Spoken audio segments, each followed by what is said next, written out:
Good morning. Good to see y'all guys again. Deshaun here from Voice from the Dirt Road. It's been a great week. Very busy week. But what I would tell you is I wouldn't change one thing about the week. So I just say thank you to everybody out there that's been supporting us with this show and supporting us with everything else that we actually involved in. So want to let you know that. Appreciate everything. But we're gonna jump right into the show this morning. Let me, with Shelly, if you'll put that stool back up so I can orient everybody back to what this show is all about. Last week we took the week off for the holidays, and hopefully everybody had a great time. I know a lot of people may still be on spring break now, but in the world of agriculture, a lot of things are going on. From cattle prices being up, from fuel prices being up, to fertilizer being up, to a war is going on or not going on. It's all kind of things going on. But every last thing that I just mentioned there affects everything on this stool. And as y'all guys know, we try to focus in on livestock, row crop, forestry, and then on top of all of those things, behind the curtains or even in front of the curtain, is the ag department, where they're actually trying to make sure that they take care of our farmers. And we're going to get into weeds on a lot of those things, but still currently today, Congress is going to go back to work next week, and we're going to see where the farm bill is going to actually make it through or not. I continue to keep you up to date on that. But that's kind of the gist of this show, is to be able to talk directly to rural America, at the same time bring rural America's issues forward, discuss them, and then on top of all that, make sure that people that live in our cities have a little bit of a glimpse of what does it mean to live out on a farm or live in a place where you still do real agriculture. So we try to make sure that flavor is there. And today's show is not going to be my longest show, because guess what? As soon as I finish this show, I got to jump in the truck, get over to Alabama, because I'm actually purchasing fertilizer today, because we actually putting it out on our pastures, getting ready for the spring. As y'all guys know, we're in the middle of a drought, but got to get it out there. And next week I'll show some pictures and videos from that process, so the people that don't understand how do you get fertilizer on your fields can better understand it. So we'll take what I'm doing after the show today and turn it into a little bit of a show next week, just to let you know how we do that. And then also I want to give a shout out to my alma mater, Tuskegee University. They actually gifted me this shirt here, and it's from the USDA program, from the Agricultural Marketing Service Fellow. So thank you. They told me that if I was at Tuskegee now, and it's been a long time since I was a student at Tuskegee, I just say it that way. But if I was at Tuskegee now, still in the agriculture department, working on my agriculture business degree, then I would have had one of these shirts and been walking around the campus. So I'm so proud to be able to wear it and represent Tuskegee. So if you see me out and about today, but if you see me out and about somewhere in the future, you may actually see me with this shirt on, because Tuskegee is the one who gave me my initial foundation in the world of agriculture, at least at the college level, because y'all guys, I was born on a farm, but at least at the college level, Tuskegee was that first place. And then Colin and I, we went on to Michigan State and many other places. So love agriculture, love what we're doing, and we love passing this information on to y'all guys. So with that, let's jump right into our very first video, because I want to set the stage of where we're at in agriculture this week, because a lot of things are going on. So with that, Shelly, will you play the first video, and then I'll talk after Secretary Rollins. Focus now on some of the economic effects of the war with Iran. About a third of the world's fertilizer supply passes through the Strait of Hormuz, and its effective closure is causing shortages and price spikes for fertilizer during the crucial spring planting season. That has led to fears of both elevated food prices and lower crop yields across the globe. This morning, Agriculture Secretary Brooke Rollins told PBS News' Liz Landers that, quote, everything was on the table to fix the problem for American farmers. Clearly, I think we're at 36 days for the conflict, has elevated the issue of fertilizer and how important it is for American farmers and frankly for our food supply. The good news is that about 80% of our farmers actually last fall locked in their fertilizer. So as we're moving into planting season, it's only about 20 to 25% of our farmers that didn't lock that in. We are working directly to ensure that we can get them what they need and it won't bankrupt them. Yeah, I would tell you, Secretary Rawls is trying to do a good job, but the reality of it is that many farmers, that number as the week went on, that percentage of 80% of the farmers that locked their fertilizer costs in, come to find out that wasn't exactly the number itself. I won't say that people are trying to be misled, but right now, many farmers are still locking in their fertilizer costs. And on top of that, because of the things that's happening in the Strait of Hormuz, that means that the fertilizer cost is very, very high now. And many farmers are struggling, trying to figure out how they're going to be able to take on this additional cost and kind of go from there. But before I get too far into it, I just saw Bob. I think I sent you a thing and said, hi, good to see you, brother. I'm going to be working some cows here in the next couple of weeks. Look forward to you coming over and having a great conversation. So again, Bob, thanks for getting up with me. You're probably smiling right now and saying, wait a minute, Sean actually recognized it. Yep, I'm getting better at this gig. So Bob, thank you for watching us this morning.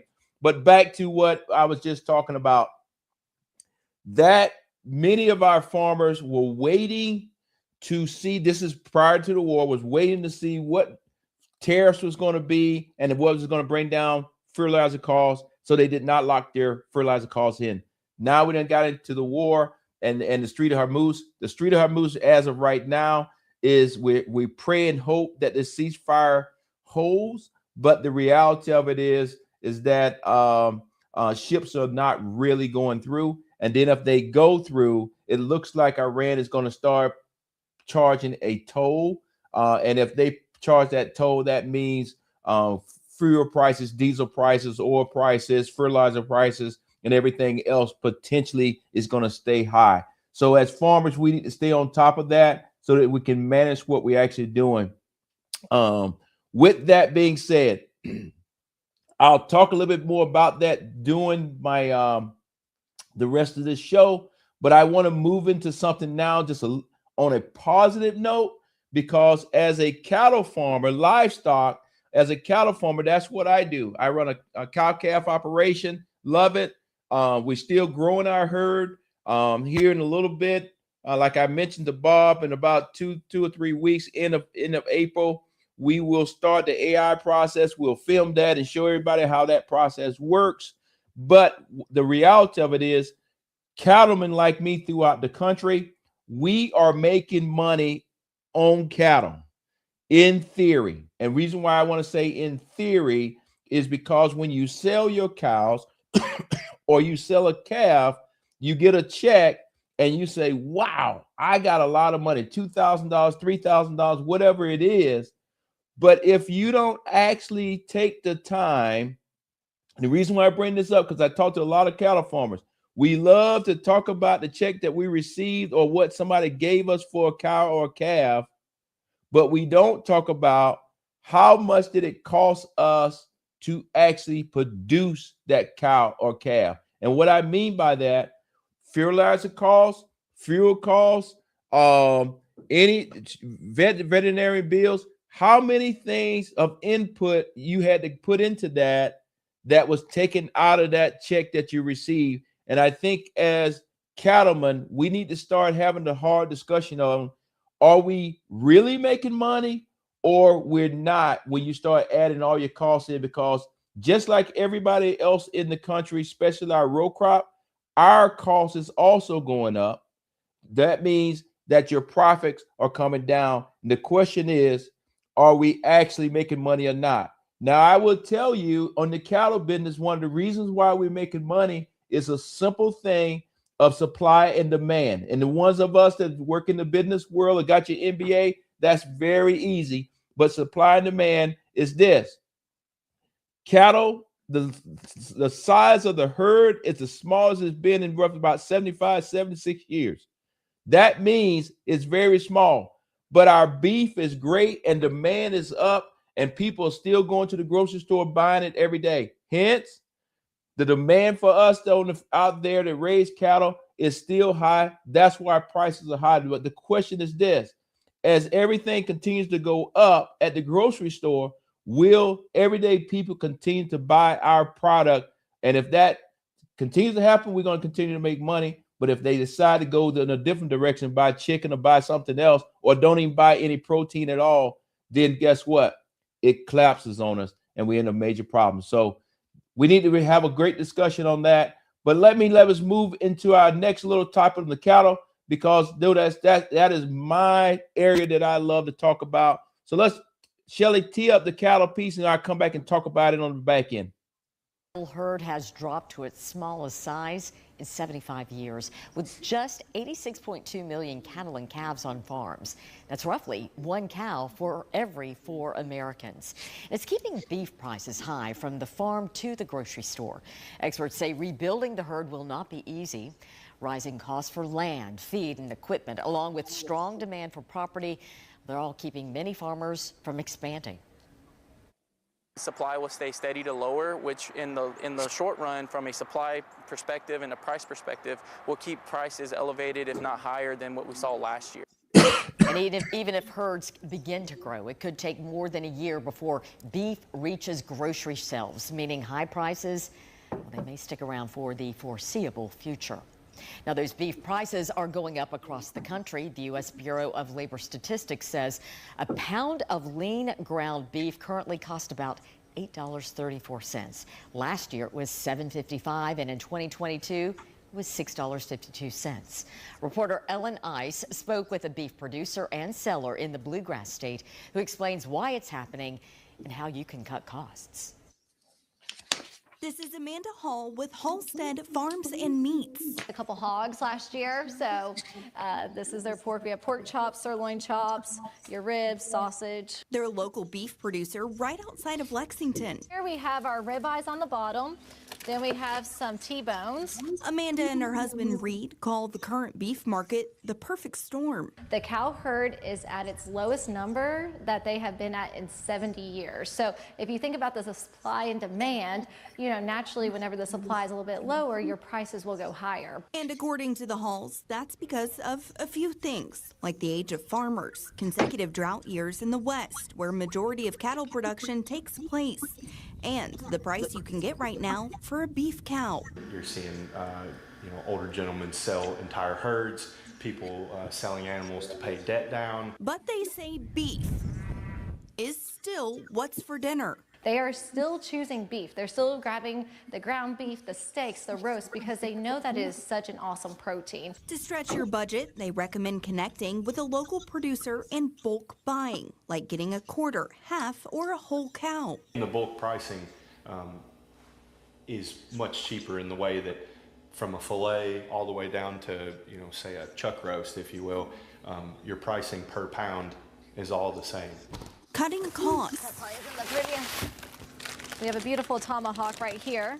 doesn't mean you have to trim the fat. Back in February, we spoke with a multi-generational cattle farmer in East Tennessee who has raised beef for decades. You can watch that story and learn more about bulk ordering right now at WBIR.com. All right. As you can see there, like I said, cattle prices are up. Things are great. But as cattle producers or as just everyday people out there, we need to make sure that we clearly understand what's going on, because if you don't watch it, you can get upside down. One of the decisions that I'm personally making here on my farm is, do we expand or not? You notice what they said in the video. Some of our older farmers are deciding to sell out because right now they can make a lot of money. And when I say sell out, they're selling all the cows, they're selling the farm, they're selling everything.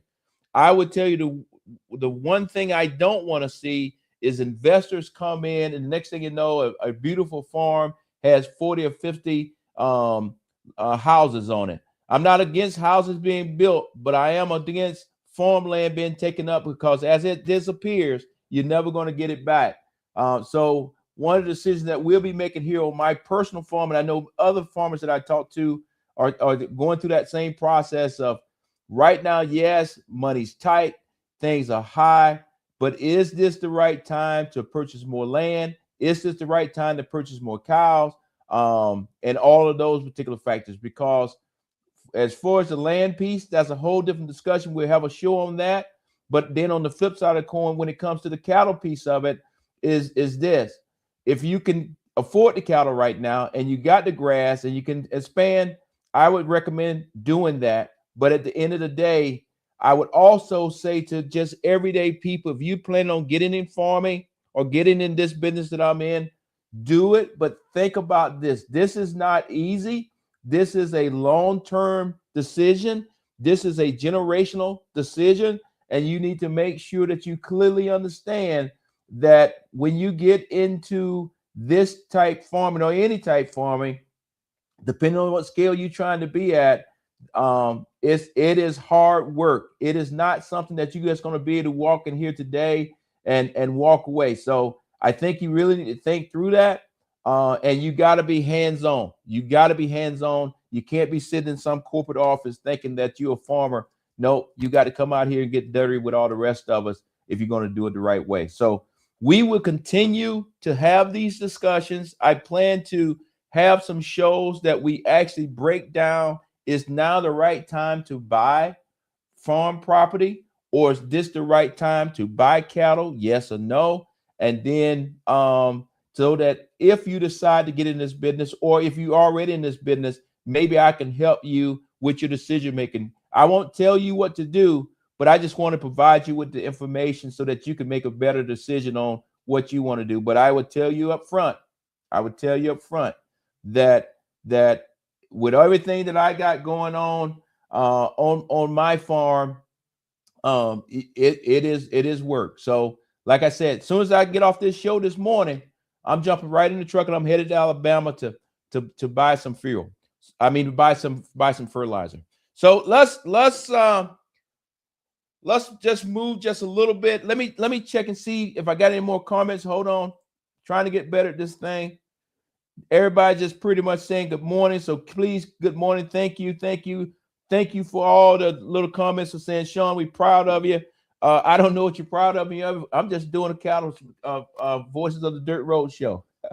Okay. I'm just a cattle farmer. So, but again, thank you for that. Thank you. Your encouragement, your prayers keeps our energy up, and we're going to continue to keep our energy up. We're going to continue to do what we do, because if it was easy, everybody would be doing it.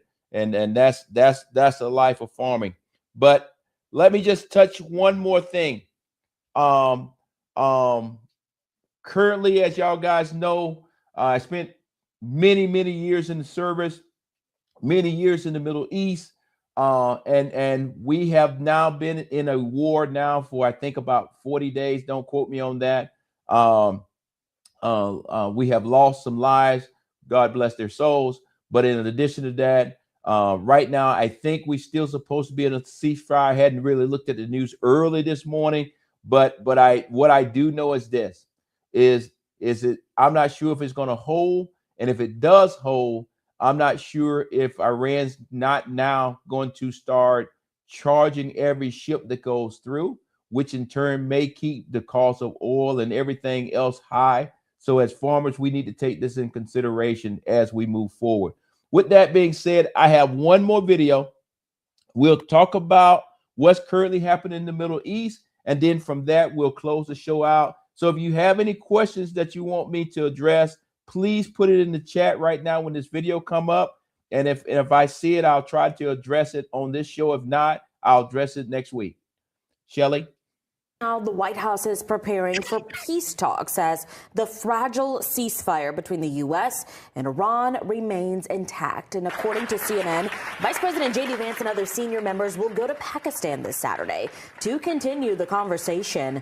The vice president spoke about the ceasefire during his visit to Hungary. And there are some conflicting reports surrounding the status on the Strait of Hormuz. While the White House says it is seeing more ships getting through, Independent analysts say there's no change in traffic since the ceasefire was announced. Adding to the complications, Iran published a chart suggesting it put sea mines in the key waterway, and it's unclear whether they are still there. Well, as you can see there, it's a lot of unknown. Not going to get back into my other life of being in the military. I think you see enough stuff back there behind me that talks about being in the military. Matter of fact, directly behind me there, that yellow ribbon is the yellow ribbon that we received when we came back from our deployment to Afghanistan in 2007, 2008. I'm proud that 15 of us went to Afghanistan and 15 of us came back, and 15 of us are still doing the right thing today. And so that's, we'll leave that alone. But what I want to say as far as what's going on in the Middle East right now and how it's affecting us as farmers, I think my recommendation is to be to every farmer, don't put your head in the sand. You got to pay attention to international affairs, because the things that are actually happening right now over in Iran and over in the Middle East will have direct effect on you and your farm here on the ground. This morning, as soon as I finish this show, I'm jumping in the truck and I got to go to Alabama and actually purchase fertilizer. When I actually did we did our soil test, and I'll talk about that at some other point. We did our soil test. My soil is pretty good here on this farm. We had 6.2, which is right in that sweet spot.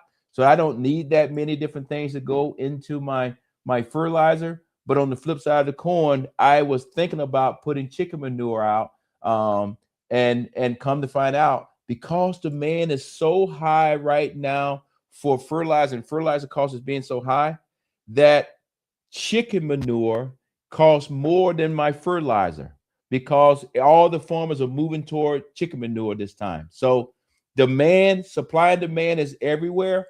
So at least when it came to my farm, I made the decision it was better for me to have regular fertilizer versus the chicken manure.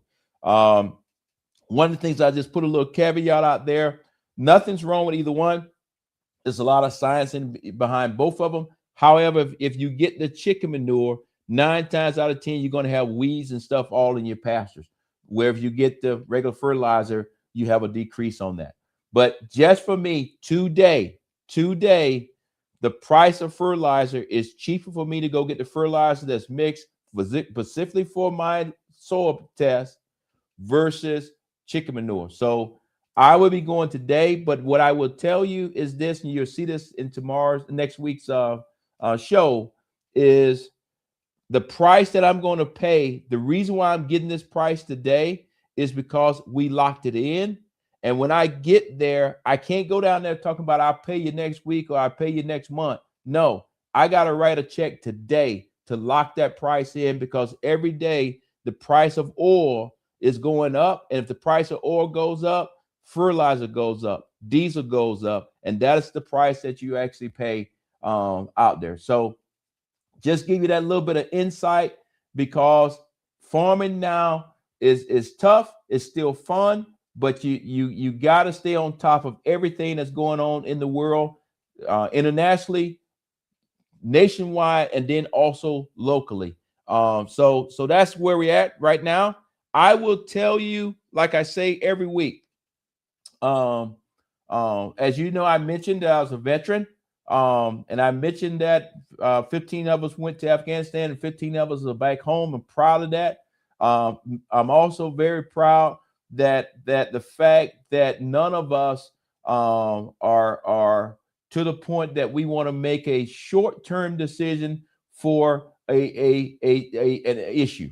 And we talk to each other all the time. So I want to just give a quick little shout out to those guys. But what I'm getting at is this: with everything that's currently going on in the world and currently going on in agriculture, and many farmers are a lot older right now, roughly the average age is around 60 something. And it's very hard for young people to get into this business. We need to make sure we open some doors to get for young farmers in here. But on the flip side of the coin, people are starting to lose their farms, and that means people are getting a lot more stress. Just last week, I mentioned it, and we will go into some more detail, because just last week, I think it was $300 million or something, don't quote me on the number, was cut out of a program that was designed to get minorities, indigenous people, women into agriculture. I think we need to have that conversation, because I am worried that if we continue going down the same road that we're going down, everybody won't have a chance to get into this thing called agriculture and feeding America and those kind of things. But the reason why I bring it up is this: right now, unfortunately, 22 veterans per day decide to commit suicide. And that's very bad. That's 22 too many. And we got to continue to work on that.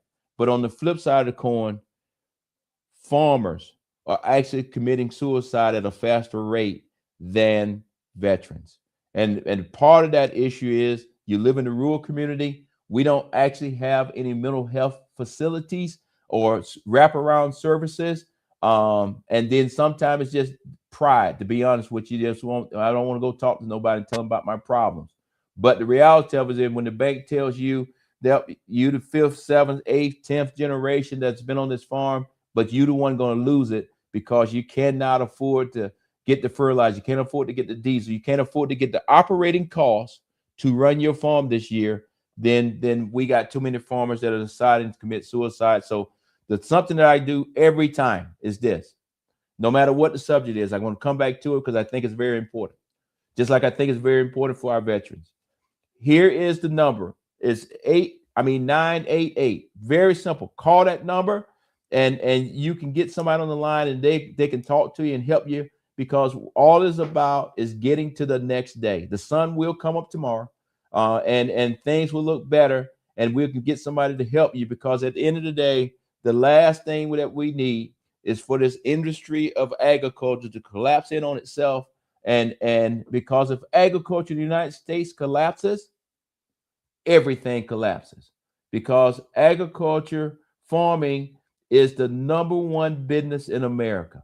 So no matter where you live, no matter what you do, I don't care if you ever been to a farm in your entire life, your job is dependent on the backs of farmers.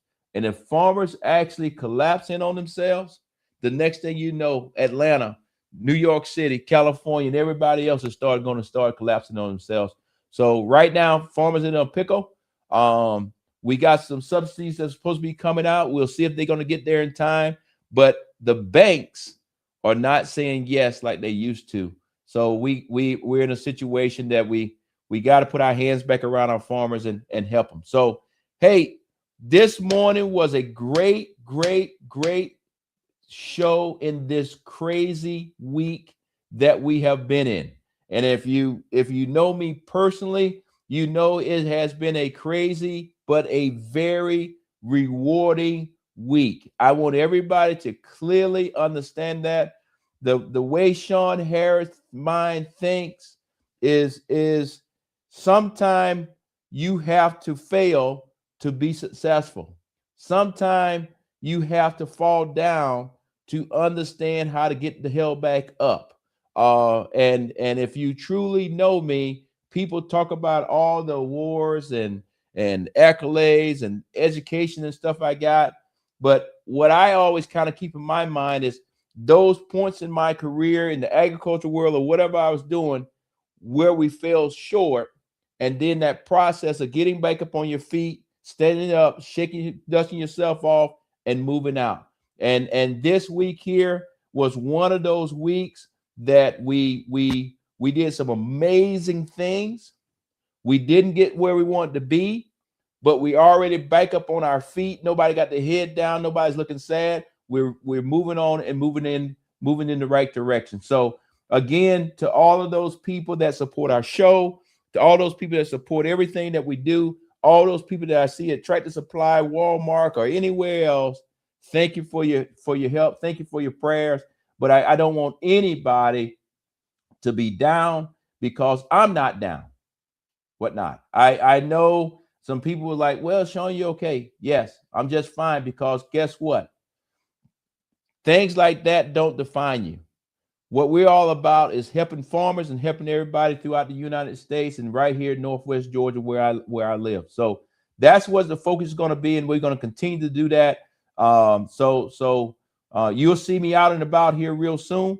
And if you see me out this morning, you're going to see me put some of this high-priced diesel in my truck to go to Alabama to go buy this high-priced fertilizer. And then if you drive by my farm, you're going to see me out there putting fertilizer out all day today, because the only way I'm getting the price that I'm getting, I got to pick it up this morning, come here to the farm, put it out, and then get the buggy back to them today to get the price that I need, because some other farmers need it tomorrow. So with that, I think I've touched on everything. I think I tried to put a lot into a little bit of small package. Been talking now for 30 minutes. And guess what? The cup is empty. That little bit right there was too cold. I couldn't drink it, guys. Have a great day. Bye-bye.